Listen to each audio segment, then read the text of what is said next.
Yeah, welcome back, students. Let's go ahead. We have completed sequence, we have completed arithmetic progression. Now we have to work on the next concept called geometric progression. In arithmetic progression, like I want to go back again, do some review. Arithmetic progression, second term minus first term, third term minus second term. We did subtraction and we got that common difference is same. That's why it is arithmetic progression. Now let's take some other series like 2, 4, 8, 16, 32. Observe the series. Here 4 minus 2 is 2, but 8 minus 4 is 4. Therefore, it is not in arithmetic progression. And I have to tell you one thing, don't try to check only first two terms or three terms and don't come to conclusion. Please don't come to conclusion just checking the first two terms or next two terms. Now, if you observe here, the second term by first term, that is 4 by 2 is 2. Similarly, you take third term by second term, that is 8 by 4 is also 2. You can check even 16 divided by 8 will get 2, 32 divided by 60 you will get 2. When the ratio of any two terms like second term by first term or third term by second term, if they are same, then you say the series is in geometric progression. You observe the ratio, whatever the ratio we are getting 2, we'll assume the ratio as r, that is 2, and assume the first term as, like before we have done the notation, the first term as a, the first term is 2 and the second term is 2 into 2, third term is 2 into 2 square. Otherwise I have to tell you second term, how you'll get second term means when you multiply the, when you take the first term and you multiply with the common ratio, we are going to get the second term. 4 into 2, that is 8. 8 into 2 will get 16. 16 into 2 will get 32. So what I mean to say is, if the first term is a and the common ratio is r, look carefully, the second term will be r, third term will be ar square, fourth term is ar cube. Please observe carefully the series. Ar divided by a is r, ar square divided by ar is r, ar cube divided by ar square is also r. When it satisfies this logic, we say it is in geometric progression. When we write it as gp, you can take as many examples as you want. You can work out one more example till you understand. Now 5, 10, 20, 40, 80. You check 10 by 5 is 2, 20 by 10 is 2, 40 by 20 is 2, 80 by 40 is 2. You can write 5. Next term as 5 into 2. Next term as 5 into 2 square. 2 square is 4. 4 into 5. 4 times 5 is 20. Then 5 into 2 cube. 2 cube is 8. 8 5s are 40. Then 5 into 2 power 4 is 80. In generally, you have to remember the first term is a, second term is ar, third term is ar square, fourth term is ar cube. Now, please understand the logic. The logic is, if the first term is, this is your first term, this is your first term, let me write it is a1, second term is a2, third term is a3, fourth term is a4. When it is fourth term, it is the power is 3. When it is third term, the power is 2. When it is second term, the power is 1. And for the first term, the power is 0. You can write this as a into r power 0 also. R power 0 is 1. Normally we don't write, we don't represent that.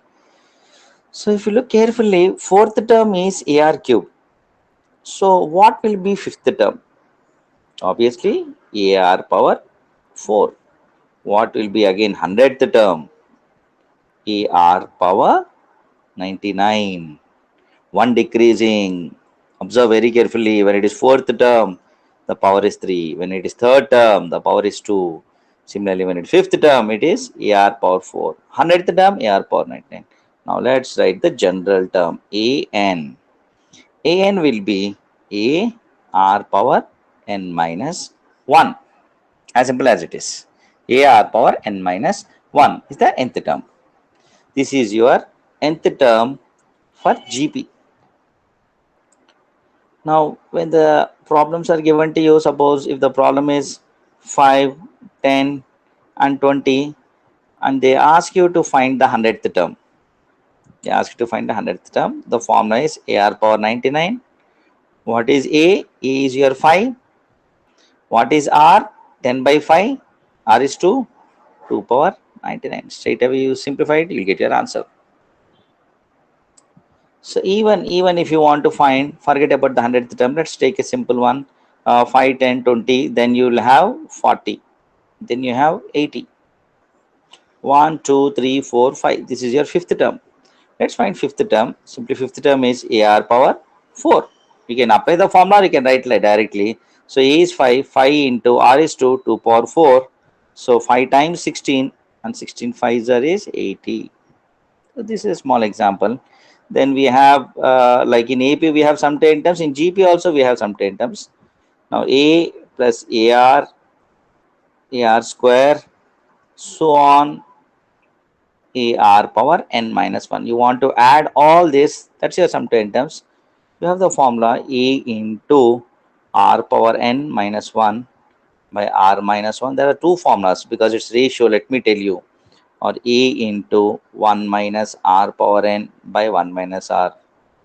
So you apply this when R is more than 1, you apply this when R is less than 1, because we are talking about ratio. Ratio can be more than 1 or less than 1. It is greater than 1, or, but whatever it is, the value will get the same. Either you apply this formula or this formula, you get the same value. You have to check it down. Any formula you apply, but you will get the same answer. We'll take one small example. The same example like 5 plus 10. We'll take a more simple example. Why this one? Will take a simple example. Yeah, 2 plus 4 plus 8 plus 16 plus 32. Okay, how to add this one? The first thing is A is 2, and check the ratio. Ratio will be 4 by 2, that is 2. 8 by 4, 2.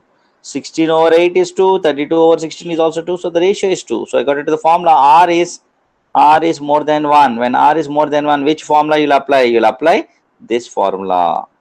So if you apply the formula, let's apply the formula. Same formula we'll try to apply here. So what is that A value? A value, if you look, A value is 2. 2. And let's see the R value. R value is also 2. So nice. 2. N value. N is number of terms. 1, 2, 3, 4, 5. N value is 5. 2 power 5 minus 1 by 2 minus 1. So 2 into, what is 2 power 5? It's 32. 32 minus 1, 31 by 1. So answer is 62. So when you add all this, if you observe, if you add all this, you can add a value. Let's add 2 plus 4 is 6, 6 plus 8 is 14, 14 plus 16, what is 14 plus 16? 30, and 30 plus 32 is 62. Same thing you'll get. This is the formula. Now I'll give you a hint how to derive it also, but I'll give you only hint. I want you to work it out. I'll tell you how to do the derivation of sum to n terms.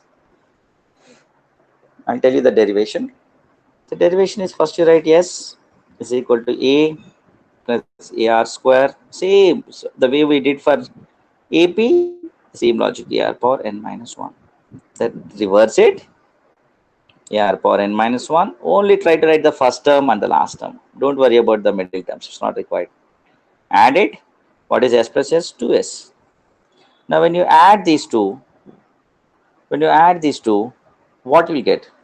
You will get A plus AR power n minus 1. Now listen carefully. A plus AR power, what I wrote, sorry, AR power n minus 1. Now tell me, if you add like this, A plus, same terms you'll get. I have only one question. Are you going to get the same value? I mean the same answer. Think about it. Think about it. If you add, are you going to get the same answer? Or is there any other method? If you subtract, you may get. If you add, you may get. Try to check. I don't want, see, I don't want you to come to any conclusion, because you know the formula. The formula is S is equal to E into R power n minus 1 by R minus 1. The formula is like this, or you have formula A into 1 minus R power n by 1 minus R. If you add, are you going to get, or if you multiply, you will get. I want you to think, do some experiment. Don't straight away come to any conclusion. I'm just giving you a hint. So S is equal to, you have again A plus AR, so on, AR power n minus 1. Small hint for you. Multiply with R. Multiply with R. So RS is equal to AR. First term will be AR because you are multiplying with R. Second term will be AR square. So on.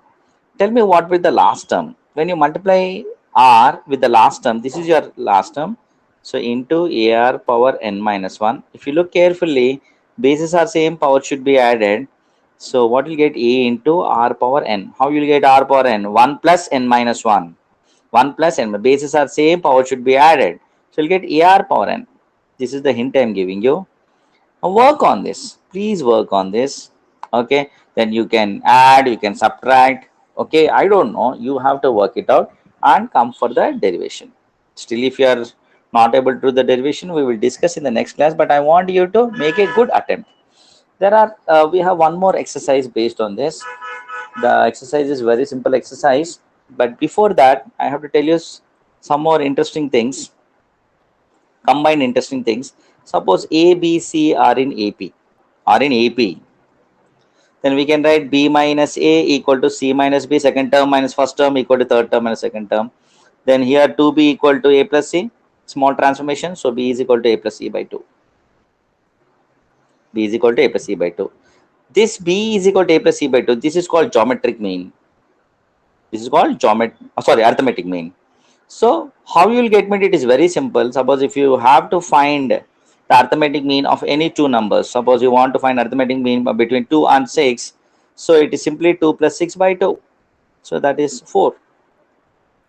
So this is your arithmetic mean.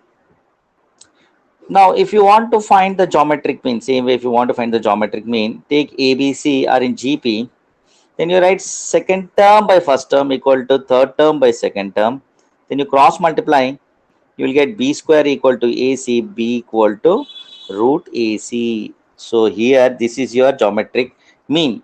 Take a small example. You can take a small example. Yeah, we'll take a small example. Suppose you have 2, then we don't know this number, and we have here 8. Now you want to find this number, and this is in GV, geometric progression. So the middle one is the geometric mean. The geometric mean formula is, what is the formula you have? When ABC are in GP, we write B is equal to root AC. Simply you write root 2 into 8. This is your A and this is your C. So 16, that will get 4. So what I want to tell you is, simple thing which you have to remember. When you have A comma B comma C, B is equal to A plus C by 2 is arithmetic mean, AM, and B is equal to root AC is your geometric mean. Please remember this too. Again, I explained you the derivation also, how to do the derivation. So remember arithmetic mean and geometric mean, and please work out one interesting property about arithmetic mean. Make a relation between arithmetic mean and geometric mean. What you have to please work out. Maybe arithmetic mean is more than geometric mean. I don't know. You have to work it out. Assume the arithmetic mean is capital A and geometric mean is capital G. Then what is the relation? Is it greater than or less than? What it is, or equal? What it is? It can't be equal. We know that. So work it out with this. Using the hint, I can give the hint. Always the hint is, take arithmetic mean minus geometric mean, subtract and see that you get greater than 0. From that you'll get, work it out. Subtract arithmetic mean minus geometric mean, make a relation, see that whether you get greater than 0 or less than 0. You will get greater than 0. That's why arithmetic mean is greater than geometric mean.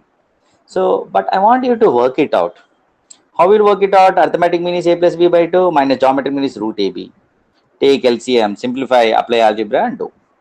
Okay, children. Thank you. Work out this one. In the next section, again, if you have any doubts, we'll work it out. Thank you. Bye-bye.